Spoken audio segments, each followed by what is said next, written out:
ჯანდაცვის საყოველთაო სახელმწიფო დაზღვევის პროგრამა მოსახლეობისთვის შეღავათიანია, თუმცა ვფიქრობ, რომ პროგრამის სისტემაში ჩაშვება ნაჩქარევად მოხდა. ასეთი განცხადება გააკეთა დღეს სამედიცინო ცენტრ მედინას დირექტორმა. მას მიუღებლად მიაჩნია ის ფაქტი, რომ აღნიშნულ პროგრამასთან დაკავშირებით მითითებები სამედიცინო ცენტრებმა პროგრამის დაწყებამდე რამდენიმე დღით ადრე მიიღეს და შესაბამისად ვერ მოემზადნენ. ჯუმბერ უნგიაძის თქმით, სადაზღვევო პროგრამით გათვალისწინებული თანხა სრულად ვერ ასახავს დაწესებულების მიერ გაწეულ მომსახურებას, თუმცა მისივე განმარტებით აღნიშნული დაზღვევის დადებითი მხარე ის არის, რომ პიროვნებას ამ შემთხვევაში სამედიცინო დაწესებულების არჩევა თავად შეუძლია. თემის დეტალები ჩვენს მთავარ გამოშვებაში. ძალიან ნაჩქარებად მოხდა ამ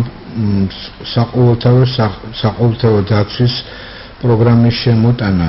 მეორე ეტაპი დაიწყო, როგორც მოგეხსენებათ, 1 ივლისს, ხოლო კონკრეტული მითითებები ჩვენ მივიღეთ სულ რამოდენიმე დღით ადრე ამ პროგრამის დაწყებამდე და მოგვიწია ძალიან ფორს-მაჟორულ სიტუაციაში ამ ყველაფრის ათვისება.